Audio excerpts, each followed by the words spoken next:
We're going on a road trip.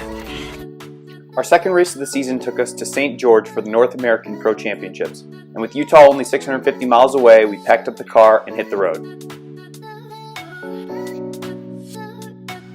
Day 2 action. St. George, here we come.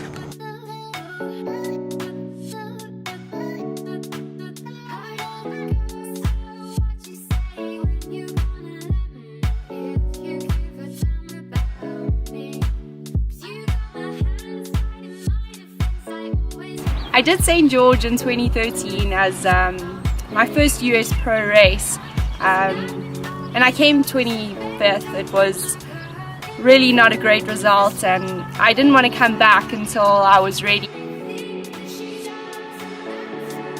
I felt like this year I was ready to compete in a world-class field.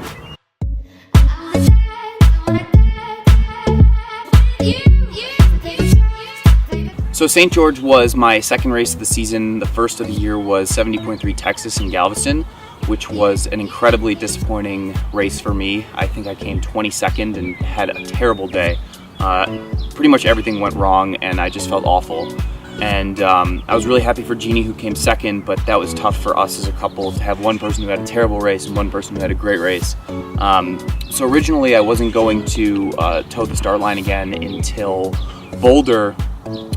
Chattanooga on May 22nd, but I just wanted to turn it around really quick and get back on the start line and see if I could have a good race. So that's how St. George came onto the schedule. It was a little bit last minute, but yeah, I just wanted to get back on the horse and get another race under my belt.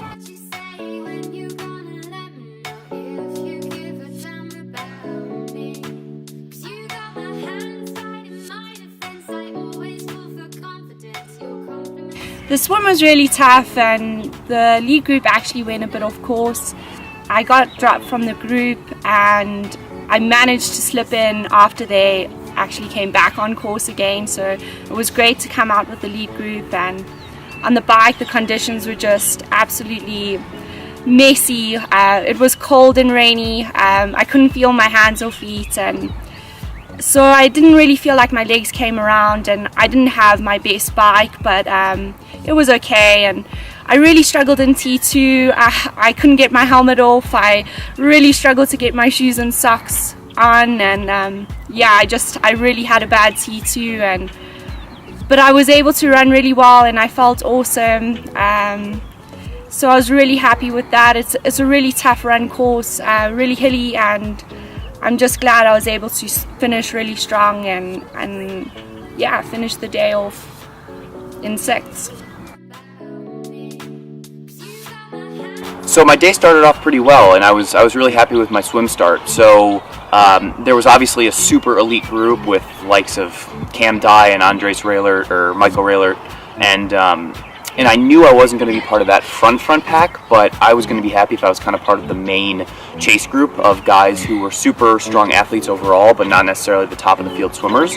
So I came out of the water with leading the pack of Ben Hoffman, Trevor Wortell, Sebastian Kienle, some of the really big names and contenders in the race. And I was right at the front of that, leading us into T2, into T1. So I was happy with my swim, and then hopped on the bikes, and I knew the pace was going to be incredibly hard right from the gun. And being a bigger guy, I've always had this, I don't know, self-consciousness or whatever you want to call it, about not being able to climb well, and this course has 3,500 feet of elevation in 56 miles, so it's an incredibly hilly course, and I was a little bit nervous and apprehensive getting started that I was going to get dropped on the climbs, but I kept proving to myself climb after climb that I was right in there with, you know, all these small little tiny guys with super high power to weight ratios on the bike. So I was very happy with my ride. I stuck in there, and I even made a little bit of a push up the major climb, Snow Canyon, and was able to drop a couple guys and use my strength and power on the descent to really put myself in a good position going into the run.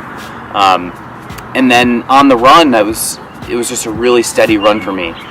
Super well paced, super well executed, and I felt really good all day. And I started the run in 18th place and moved my way into 13th by the end. So yeah, I was very happy with how the day went out from a swim bike run perspective.